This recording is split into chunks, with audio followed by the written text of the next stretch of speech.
Evening friends. Corona crisis కంటే LPG gas crisis అనేటిది చాలా దారుణంగా ఉంది దేశంలో. ఒకవైపు ప్రభుత్వాలేమో గ్యాస్లో ఇండ్లకు వచ్చే గ్యాస్ సరఫరాలో ఎలాంటి ప్రాబ్లమ్స్ లేవని చెప్తూ ఉంటున్నారు, కానీ మరొక వైపు నిజం నిప్పు లాంటిది కదా. అసలు ఎలా ఉంది చూడండి. ఇది చూడండి, ఇది ఎంటీ సిలిండర్. మేము బుక్ చేసి 5 days అవుతుంది. ఇక్కడ ప్రభుత్వం చెప్పేది ఏంటంటే అసలు బుక్ చేసిన 2.5 daysలోనే గ్యాస్ డెలివర్ అవుతుందని చెప్పి ఒకవైపు చెప్తుంటే, రియాలిటీకి వచ్చేసరికి 5 days అయినా ఇంకా కాలేదు. అయితే ఇప్పుడు ఒక గ్యాస్ సిలిండర్ బుక్ చేస్తే గ్యాప్ అనేది 25 days ఉంటే వస్తుందని చెప్పింది. మరి ఈ గ్యాస్ బుక్ చేసినప్పటికీ ఇప్పటికీ 3 months గ్యాప్ ఉంది. మరి అట్లీస్ట్ రావాలి కదా.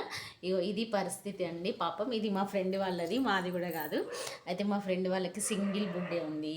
సింగిల్ బుడ్డే ఉంటే పాపం తను 3 months బ్యాక్ బుక్ చేసుకుండు. 5 days బ్యాక్ అయిపోయింది.